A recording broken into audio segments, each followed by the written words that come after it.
Hi guys, welcome to our channel. आपका भाई राजेश। उम्मीद है आप लोग सब अच्छे होंगे, बहुत ठीक होंगे। गाइज, आज हम बात करने वाले हैं जो एएलपी एस्पायरेंट हैं, जो बच्चे एएलपी के लिए तैयारी कर रहे हैं रेलवे में और अन्य अदर किसी भी गवर्नमेंट जॉब की जो तैयारी कर रहे हैं। आज हम उन सभी पर चर्चा करना चाहते हैं कि किस तरीके से हमें अपने एग्ज़ाम की प्रिपरेशन करनी चाहिए और किस तरीके से हम अपने एग्ज़ाम को करेक्ट पास कर पाएंगे, जिस तरीके से हम सिलेक्शन ले पाएँ। आज का टाइम बहुत कंपटीशन का टाइम है।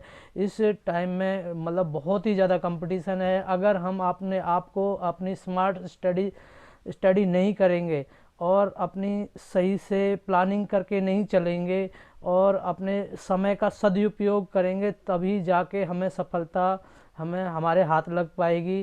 क्योंकि कंपटीशन बहुत ज़्यादा है और वैकेंसियाँ बहुत टाइम बाद आती हैं और आपको पता है गाइज, वैकेंसियाँ भी सरकारी जॉब हैं वो भी कम होती जा रही हैं क्योंकि बहुत ज़्यादा कंपटीशन है। तो गाइज, हम एएलपी वाली जो वैकेंसी आई हुई है इधर 2024 में, हम चाहते हैं कि आपका सिलेक्शन ज़रूर हो और 100% हो और ऐसी आप उन गलतियों से बचें जिससे बच्चा का सिलेक्शन 1 नंबर या 2 नंबर से रह जाता है और बच्चे को जीवन भर रिग्रेट रहता है। तो गाइज, हम आपको यही, क्योंकि मैं भी इस फेज़ से निकला हूँ, मैंने भी गवर्नमेंट जॉब की प्रिपरेशन की है। तो उस समय जो सिचुएशन का सामना हमने किया है, इसलिए अपना एक्सपीरियंस है आप लोगों के साथ शेयर करना चाहते हैं कि एएलपी की जॉब जो आई हुई है, इसमें हमें अपनी पढ़ाई पर पूरा फोकस देना है। और मैं आज आपके लिए 10 पॉइंट लिख के लेके आया हूँ। इन पॉइंटों पे अगर आप खरे उतरते हो तो उम्मीद करता हूँ कि आप अपने इस पेपर को, एएलपी वाले पेपर को ज़रूर क्रैक करोगे और उम्मीद है आपकी जॉब ज़रूर लगेगी। क्योंकि अगर इसी हिसाब से आप प्लानिंग से अगर तैयारी करते हो तो गाइस, पहला पॉइंट है कि सबसे पहले अपना एप्लीकेशन फॉर्म भर दें। क्योंकि बच्चे सोचते रहते हैं कि अब फॉर्म भरूँ नहीं भरूँ, क्योंकि अपने अंदर ना टेंशन पाल के रखते हैं। क्योंकि हमें ना अपने माइंड में ना स्ट्रेस को रिलीज रखना है, क्योंकि तनाव से मुक्त रहना है। अगर हम कोई ना कोई ऐसे रहते हैं कि हमने फॉर्म नहीं भरा, अब भरूंगा, जब भर दूंगा, लास्ट डेट तो अभी पड़ी है। अरे इन चीज़ों का नहीं, हमें अपने सही से अपना जिस भी जोन से हमें फॉर्म भरना है अपना फॉर्म भरिए और सही से देख के जो भी आपको जो भी जोन सूटेबल लगे उस जोन को देख के अपना फॉर्म भर दीजिए। क्योंकि एक टेंशन से फ्री रहिए। कहने का मतलब है पढ़ाई में तभी तो ये फॉर्म भरो पहले। और दूसरा पॉइंट है हमारा कि एएलपी के लिए सिलेबस। अच्छा, एएलपी के लिए जो सिलेबस दिया है उस पर सबसे ज़्यादा फोकस देना है। क्योंकि हमें देखना है कि आरआरबी ने अपनी वेबसाइट पर जो सिलेबस दिया है उस सिलेबस पर अच्छे से गहन अध्ययन करना है। क्योंकि सिलेबस से ही क्वेश्चन उठते हैं। क्योंकि हमें सिलेबस को ही पढ़ना है। अगर तुम हिंदी मीडियम के छात्र हो तो हिंदी में अपना सिलेबस निकालो और अच्छे से सिलेबस पर देखो कि सिलेबस में क्या क्या पूछा हुआ है। ठीक है। और अगर अंग्रेजी माध्यम के बच्चे हो तो इंग्लिश में अपना सिलेबस को पढ़ लीजिए। और मैं तो कहता हूँ कि सिलेबस, जब मैंने तैयारी की थी तो मैंने सबसे ज़्यादा सिलेबस पे ध्यान दिया था। और सिलेबस की प्रिंट आउट एक एक कॉपी, एक इंग्लिश में निकाल लो, एक हिंदी में निकाल लो और अपनी स्टडी टेबल के ऊपर जहाँ भी आप उसे सुबह शाम जब भी देखो। क्यों कहने का मतलब है सिलेबस भी देखना ज़रूरी होता है कि मेरा सिलेबस, मैं इस एग्ज़ाम की प्रिपरेशन कर रहा हूँ तो कितना कंप्लीट हो गया है। क्योंकि हमें सिलेबस से ही पता चलता है कि हम कितने पानी में हैं। तो सबसे मेन पॉइंट यही है कि सिलेबस पे पूरा फोकस रखो और पूरा ध्यान दो कि हमारा सिलेबस कितना कंप्लीट हो गया। और अब हम बताते हैं, थर्ड पॉइंट है हमारा कि अपनी अपनी तैयारी पर पूरा फोकस करो और आज से ही तैयारी पूरे तन मन से कर दो। अरे, मेरा मानना यही है कि जब भी हम किसी चीज़ को हासिल करना चाहते हैं, किसी भी चीज़, कोई भी एग्ज़ाम हो, किसी भी खेल कूद में कहीं भी देख लो। क्योंकि आज के टाइम में हर जगह पर कंपटीशन है। आप बिजनेस में चले जाओ, किसी भी लाइन में चले जाओ, सब जगह कंपटीशन का सामना करना पड़ेगा आपको। तो इसी तरीके से आपको एग्ज़ाम में भी कंपटीशन का सामना करना पड़ेगा। तो मेरा मानना यही है कि अपनी तैयारी पर पूरा फोकस रखो और तन मन धन पूरे तरीके से, पूरी शिद्दत के साथ आज तैयारी करोगे तभी जाके सिलेक्शन ले पाओगे। अगर हम हल्के में ले लेते हैं, पूरी शिद्दत के साथ नहीं करते, अरे ले पढ़ लेंगे कोई नहीं, कुछ सोशल मीडिया पर टाइम निकाल देते हैं, ऐसे नहीं, ऐसे सिलेक्शन नहीं होता। तन मन धन सारा कुछ लगाना होता है। जिस दिन आप खाते पीते बैठते उठते सब चीज़ यही सोचोगे कि मुझे इस क्वेश्चन को ऐसे सॉल्व करना है, मुझे इस क्वेश्चन को ऐसे सॉल्व करना है, रीजनिंग का क्वेश्चन है तो ऐसे करना है, ऐसे, मतलब कि ये है कि आपको अपने 24 घंटे आपका माइंड वहीं चलता रहना चाहिए कि मुझे अपने एएलपी एग्ज़ाम को कैसे क्रैक करना है, उसके बारे में आपको ज़्यादा से ज़्यादा सोचना है। तो जो बंदा खाते पीते उठते बैठते सब कुछ यही देखना शुरू कर देता है तो समझ लो वो अपने सिलेक्शन के बहुत करीब है।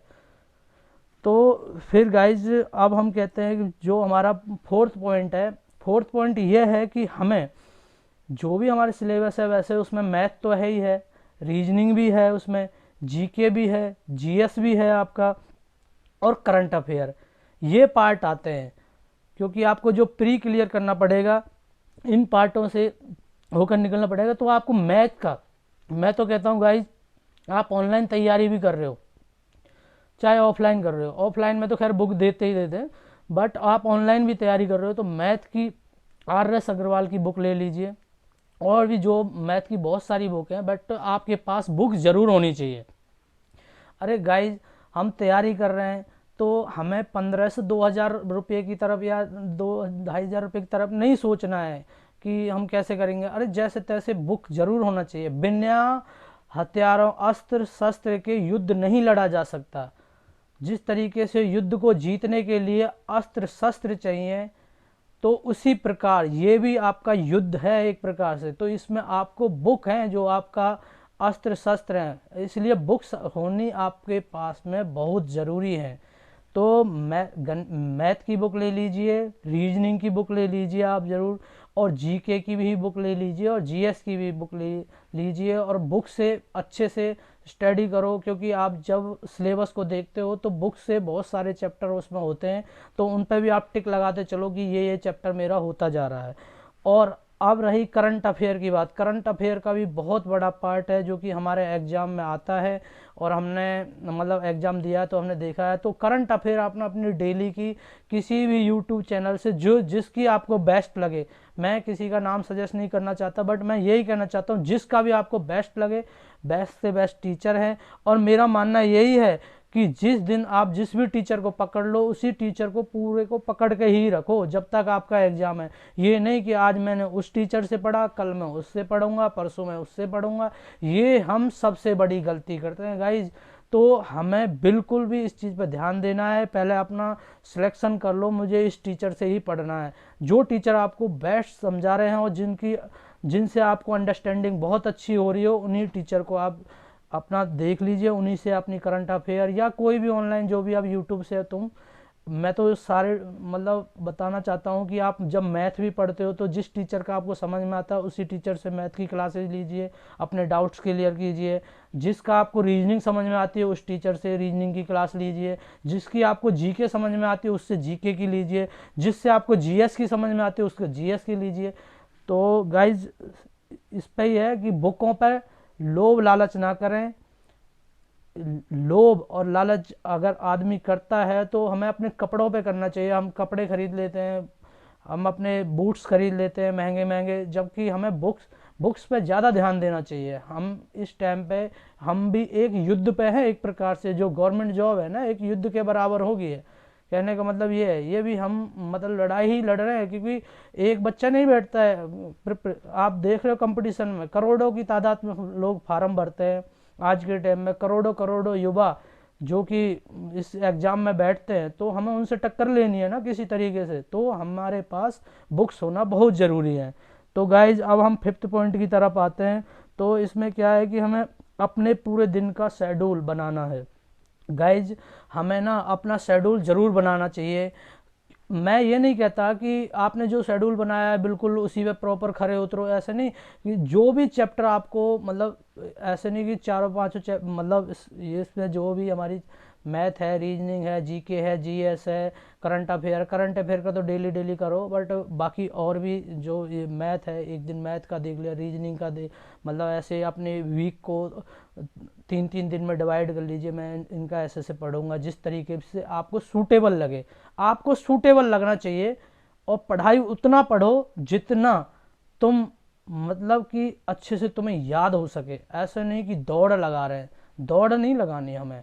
दौड़ के साथ साथ हमें मतलब उस पर पूरा फोकस रख के अपनी पढ़ाई पर, कि जितना हम पढ़ पा रहे हैं और हमें याद भी रह रहा है कि नहीं रह रहा। कि ऐसा नहीं कि आगे दौड़ पीछे चौड़, हम पीछे छोड़ते ही चले जा रहे हैं। जो गलतियां हमने की, मैं अपने एक्सपीरियंस से ही बता रहा हूँ कि हम भी आपकी तरह जब इस रेस में थे तो हम भी ये गलतियां की हैं हमने भी। हम भी क्या करते थे कि सभी यूट्यूब चैनल से जाके आज उस गुरुजी से क्लास ले ली जो मैथ के चल रहे हैं, और मैथ की क्लास आज दूसरे गुरुजी से भी ले रहे हैं, और मैथ की क्लास आज तीसरे से भी ले रहे हैं, फिर रीजनिंग की ले रहे हैं, आज उनसे ले रहे हैं, फिर तीसरे और उससे ले रहे हैं। ये गलत तरीका है गाइज, क्योंकि हमारा समय बहुत इम्पोर्टेंट है। तो हमें इस चीज़ को ध्यान में रखते हुए ज़रूर, तो गाइज हमें यह है कि अपने शेड्यूल के हिसाब से पढ़ाई करेंगे तो हम अपनी सफलता की तरफ बहुत जल्दी से पहुंचेंगे। तो गाइज अब हम आते हैं अपने 6 वाले पॉइंट पे।